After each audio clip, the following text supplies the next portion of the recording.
Ever get that feeling like when you're scrolling and scrolling and scrolling, just trying to keep up with everything, and it feels like your brain is just at capacity? Absolutely. It's like drinking from a fire hose. Yeah, like trying to drink from a fire hose, right? And that's kind of why we do the deep dive, right? You share what you're curious about, the things that you're really interested in. And we sort of sift through it all. We sift through it all, and we bring you the core insights, the stuff that really matters. Tailored for you, right? Just for you. Exactly. And today, we're diving into something that's pretty fundamental to how we learn, how we actually absorb information effectively. So this is based on the Schnotz Reconsideration Cognitive Load 2007.pdf article, the one that you flagged for us. Yeah. We're going to be exploring cognitive load theory. Cognitive load theory. Now, for you, the learner, someone who's really interested in understanding things deeply but efficiently. Right. This isn't just some dry theory. Like, understanding how your brain handles new information, that can be a total game changer. Yeah, absolutely. It can really transform how you approach learning anything new. Yeah. It can help you understand why some learning strategies work and others just leave you feeling, I don't know. Frazzled. Totally frazzled. Overwhelmed. Overwhelmed, yeah. We're aiming for those light bulb moments. The ahas. The ahas, right. Those realizations that can just change the way you think about things. For sure. And today our goal is to unpack this idea of cognitive load theory. Yeah. To kind of get under the hood and examine these key ideas. Yeah. And also look at some of the really fascinating discussions and kind of shifts in thinking that have happened within the field. Okay. So to guide us through this fascinating territory, we have our resident expert who's going to help illuminate all the intricacies of cognitive load theory. Yeah, it's going to be fun. Okay, so let's start at the beginning. Like, where did this idea of cognitive load even come from?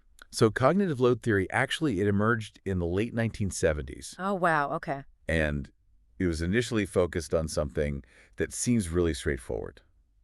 Problem solving. Problem solving, yeah. So the conventional wisdom back then was that the best way to become a good problem solver was just to practice solving problems. I mean, that makes sense, right? Like, practice makes perfect. It does. Yeah. Seems logical enough. However, early research, and particularly the work of John Sweller, started to uncover a more nuanced reality. Okay. What they noticed was that traditional problem solving could actually place a significant strain on our working memory. Okay. So, when you're faced with the problem and you don't have any specific prior knowledge to kind of pull from, Yeah. you often engage in what's called means-ends analysis. So you're constantly trying to figure out the gap between where you are and where you want to be, I see. and figuring out the steps to close that gap, Right. and holding all that information in your short-term memory. Right. That's tough, Yeah, that sounds like a whole mental juggling act with a lot of balls in the air. Yeah. And surprisingly, all of that intense mental effort didn't always lead to better learning.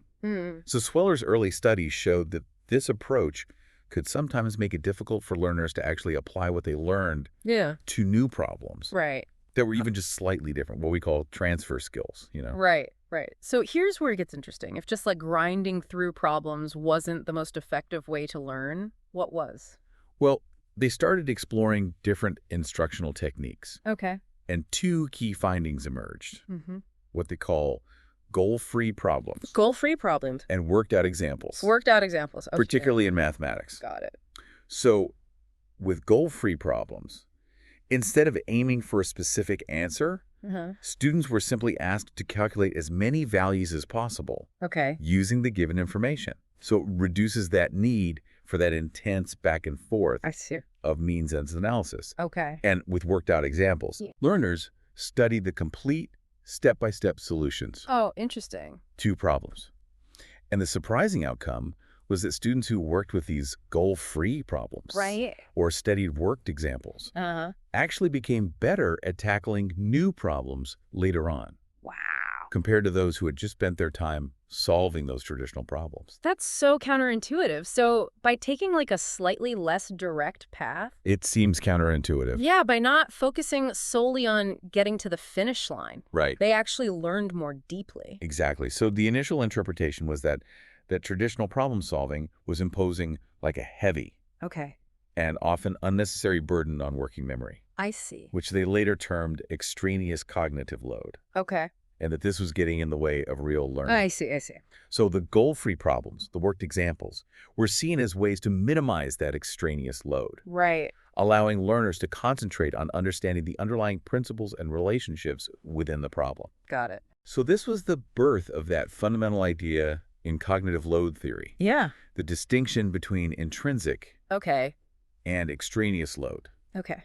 Let's break down those core concepts. Yeah. So what do they mean for someone who's trying to learn something new? Yeah. So at its core, cognitive load theory distinguishes between the inherent difficulty of the material itself, Okay. which we call intrinsic load, Intrinsic load. and the difficulty that arises from how that material is presented or how the instruction is designed. Okay. That's the extraneous load. Extraneous load. So think of it like learning a new musical instrument. Okay. Okay. Yeah. So the complexity of the music, the coordination that's required, Uh-huh. that's the intrinsic load. Okay. The inherent challenge of playing the instrument. Right. So the thing itself Right. is just inherently complicated to master. Yes, exactly. Okay. But if your sheet music is poorly printed, Yeah. the fingerings are unclear, Right. or the teacher's explanations are confusing, Yeah. Yeah. that's adding extraneous load. I see. So it's a difficulty that's not essential Okay. to learning the instrument itself, Right.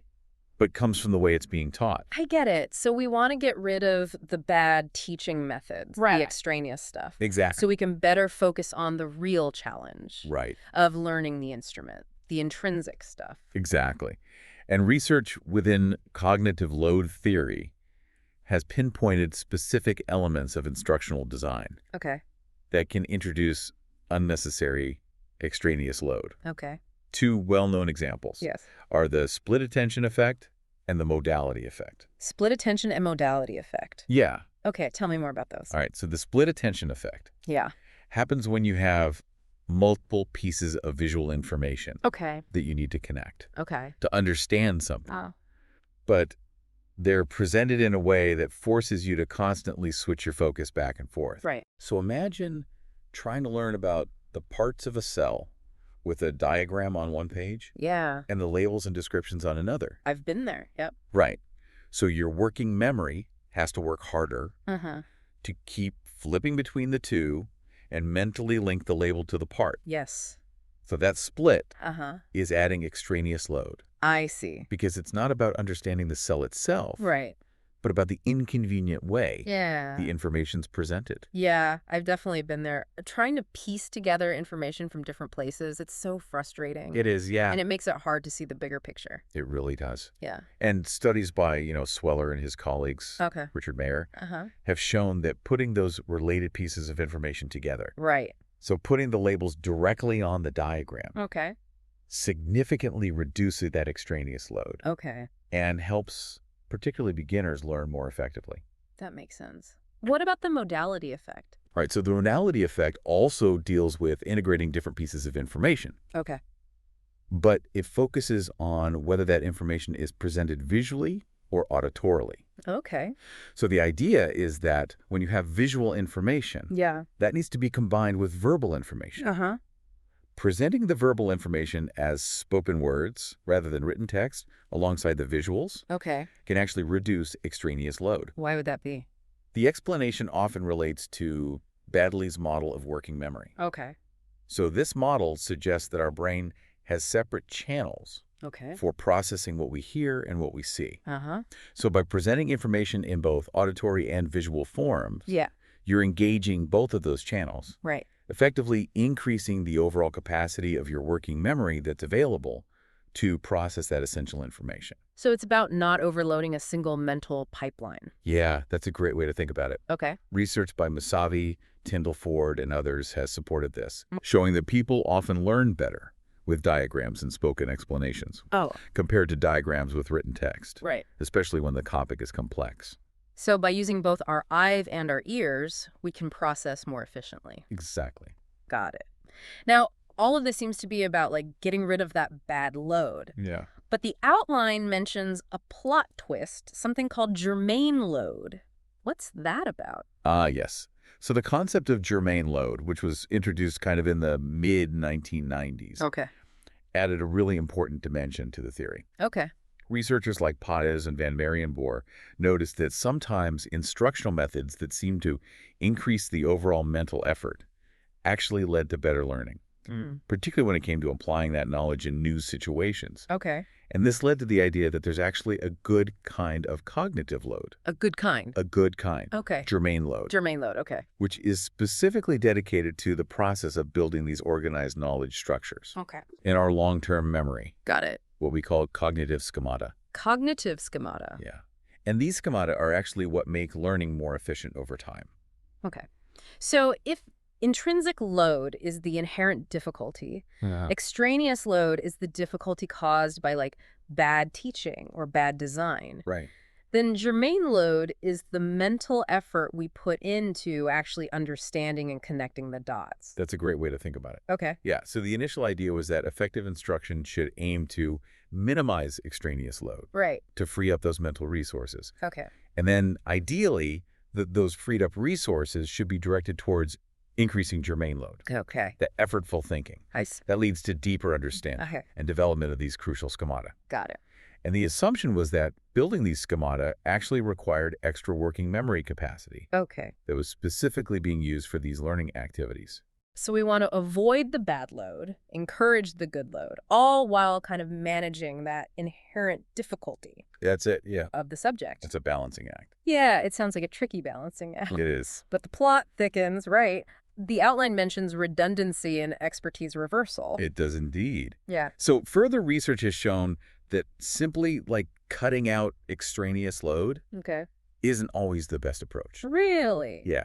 So the redundancy effect, for example, redundancy effect showed that adding extra information, even if it seems like it would be helpful, can sometimes actually hinder learning.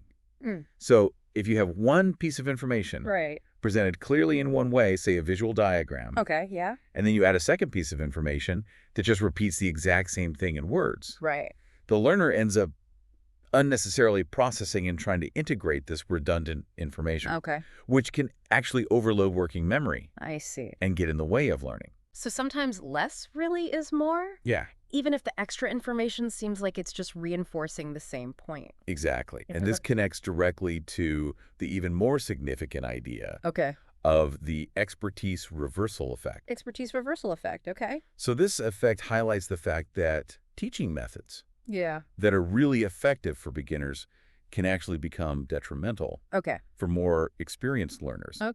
So remember we talked about putting text and diagrams together? To avoid split attention? Being helpful for novices? Yes. Well, for someone who already understands the diagram really well, that extra text can become redundant. Can actually interfere with their processing. I see. Similarly, worked examples are great for people just starting out. But as they gain more knowledge, they often learn more by trying to solve problems on their own. The benefits of the modality effect can also disappear or even reverse as someone becomes more expert. That's fascinating. It's like the training wheels that are so helpful when you're first learning to ride a bike become a drag once you've got your balance. Exactly. So the key takeaway here is that effective teaching needs to be tailored to the learner's level of expertise. What reduces the bad load for a beginner might actually increase it for an expert. And what encourages the good load for someone new might be unnecessary or even distracting for someone more advanced. This really highlights how dynamic learning and teaching are. Now, the outline takes a step back and it mentions an evolutionary perspective. How does that fit into all of this? Yeah, so in more recent years, John Sweller has actually tried to frame cognitive load theory within a broader evolutionary context. So drawing from ideas in biology and psychology and anthropology. The basic idea is that our cognitive abilities have evolved over time in ways that are similar to biological evolution through natural selection. You know, so for example, our long-term memory can be seen as analogous to our genes. Oh, interesting. Both are adaptations that help us to survive and thrive in our environment. Interesting analogy. So how does looking at it through this evolutionary lens change how we understand cognitive load theory? So it helps us to understand what kinds of knowledge our brains are naturally good at acquiring. And what kinds require more effort and explicit instruction. So from this perspective, there's a distinction between biologically primary knowledge. Biologically primary It's knowledge. things that we're predisposed to learn easily, Okay. and often without conscious effort, like recognizing faces or learning to speak our first language. Right, right. And then there's biologically secondary knowledge. Biologically secondary knowledge. And this is information that is culturally transmitted Okay. and requires conscious effort and formal instruction. Just reading, writing, mathematics. Right. Cognitive load theory, in its current form, Yeah. primarily applies to the acquisition of this biologically secondary knowledge. Right. Because this is where the limitations of our working memory really come into play. Okay, so it's about the stuff that our brains didn't necessarily evolve to just pick up automatically. Exactly. Exactly. That makes sense. Yeah. Now, the outline then gets into the fundamental assumptions of the theory and how some of those are being questioned. Let's dive into that. Yeah, let's do it. So at its heart, cognitive load theory makes several key assumptions about how our minds are structured. Right. So it suggests that we have different types of memory. Okay. Most importantly, a very limited working memory. Working memory. And a vast long-term memory. Long-term memory. Working memory is seen as having very strict limits Okay. on both how much information it can hold at once Yeah. and how long it can hold it without active rehearsal, Right, right. especially when we're dealing with new information. Okay. On the other hand, long-term memory is considered practically unlimited, Okay. and it organizes information into those efficient cognitive schemata Right. we talked about. Right. And the schemata are really the key to getting around those limitations of working memory, right? Exactly. Because they allow us to group multiple pieces of information together as like a single chunk. Yeah. It's like a compression algorithm for your brain, you know? Right. Yeah. Exactly. So when we have well-developed schemata, Okay. we can process complex information Yeah. much more easily Okay. because they reduce the number of individual pieces of information Right. that our working memory needs to handle simultaneously. Got it. So the theory also defines cognitive load as the amount of working memory resources Okay. that are required Okay. for a particular task or learning material, Right.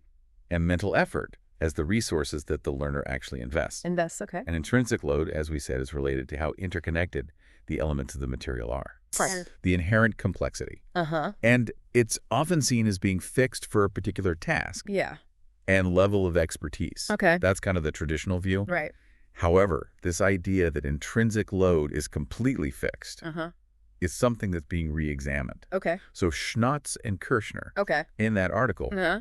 argue that while the underlying complexity of the material might be fixed, Yeah. the way we approach it, the tasks we set for learners, can actually influence the effective intrinsic load. I see.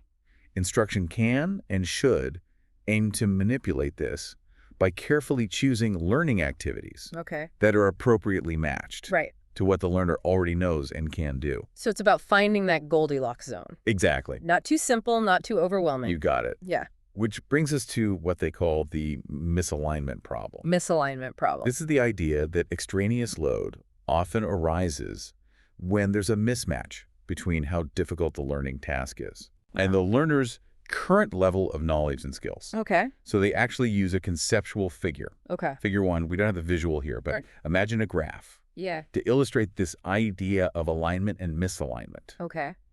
So when the challenge of the task Uh-huh. is well aligned with the learner's abilities, Okay. the cognitive load is primarily intrinsic. Right. But when there's a mismatch, Yeah. that's when that extraneous load gets generated. Okay. And they point out that this extraneous load isn't just one single type of thing, right? Yeah. There are different ways that instruction can impose unnecessary burdens. Okay. Yeah. So they describe different sources of extraneous load beyond just high element interactivity. Right. That's caused by poor presentation. Okay. So these include things like exaggerated interactivity of relevant information, Exaggerated interactivity of relevant information. Okay. where the sheer number of interconnected elements in the material overwhelms a novice working memory. Okay. There's also the maintenance of relevant information, Maintenance of relevant information. Uh-huh. like we saw with the split attention effect, Right. where you have to keep track of information spread across different sources. Yeah. Then there's interactivity of irrelevant information, Interactivity of relevant information. being forced to process unnecessary details that don't contribute to learning. Got it. And then finally, just waste of time and effort on tasks that are too easy or involve redundant information. So extraneous load isn't just about making things confusing. It can also be about making things inefficient or misdirected. Yeah, exactly. Okay. Now, this leads us to a really interesting point in the outline. The idea that sometimes reducing cognitive load isn't actually better for learning. That seems completely counterintuitive after everything we've discussed about minimizing the bad load. You're right. It does seem like a paradox. Yeah. But research, including work by McNamara, Kalyuga, Young, Okay. even Schnotz and Rasch. Yeah. Suggests that when learning tasks are too easy, Right. when that inherent challenge is too low, Okay. it can actually hinder learning. Hmm. Think back to the expertise reversal effect. Right. When you give fully worked out examples Okay. to someone who already has a good grasp of a concept, it can prevent them from engaging in that deeper thinking. Right. That would further solidify their knowledge. So by making it too easy, we're not pushing them enough. Exactly. And therefore, they're not learning as much. Exactly. Interesting. So, consider the study that Schnotz and Rasch did looking at animated versus static pictures to help students understand Earth's rotation. Okay. Yep. They found that students often learned better with static pictures, which required them to actively imagine and mentally simulate the rotation, compared to animations that showed it all passively. I see. So the animation reduced the cognitive load of visualizing the rotation. But for many learners, it made the task too simple, Right. preventing them from building that strong mental model. So it's like the mental effort itself, when it's directed appropriately, is actually a key part of the learning process. It seems to be. This sounds like it connects to Vygotsky's idea of the zone of proximal development. The ZPD. Absolutely. The ZPD. Yeah, so the idea of matching task difficulty to expertise aligns very closely with Vygotsky's ZPD. Okay. So think of the ZPD as that sweet spot of challenge. Okay. The range of tasks that a learner can't quite do on their own, Right. but can successfully complete Uh-huh. with some guidance and support. Okay. So Schnotz and Kirschner actually conceptually link cognitive load to this idea, Okay. using, again, imagine, Yeah. figures 3, 4, and 5. Okay. So effective instruction should aim to target this ZPD. Okay. If a task is below the ZCD, it's too easy, Right. and the learner isn't really being challenged to grow. Right. If it's above the ZPD, Yeah. it's too difficult Too difficult. and can lead to overload and frustration. Right. So instructional support should aim to either enable past performance that would otherwise be impossible, Okay. or facilitate performance that would be very difficult. Right.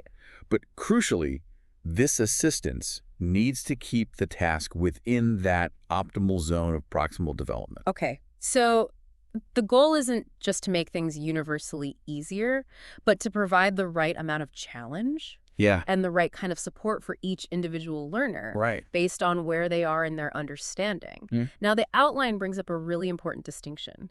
The difference between just being able to do a task Okay. and actually learning something long term. Can you elaborate on that? Yeah, this is a really fundamental point. Yeah. So being able to successfully perform a task, Right. even understanding information in the moment, Uh-huh. doesn't automatically mean that long-term learning has taken place, Okay. that lasting changes have been made Right. in your long-term memory. Right. So they actually used the well-known case of patient HM, Okay. Yeah. who could understand and participate in conversations in the present, Okay.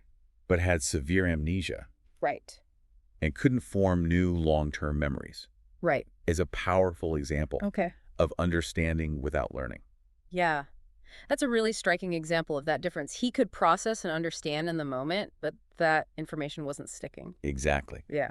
So cognitive load theory, especially in its earlier versions, Okay. sometimes blurred the lines Okay. between immediate performance Right. and lasting learning. Right.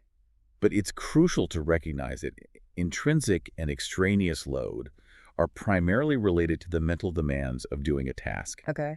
in working memory. Okay. Germane load, theoretically, is more connected to the processes of building those knowledge structures and making them automatic, Right. which leads to actual learning and long-term memory. Got it. So this distinction highlights that things that help us perform a task more easily, performance aids, Yeah. aren't always helping us to truly learn Right. if they bypass that deeper cognitive processing Right. needed for long-term retention. That's a really key insight. Just because we can get through something, like, without much apparent struggle, doesn't mean we've actually learned it in a way that will stick.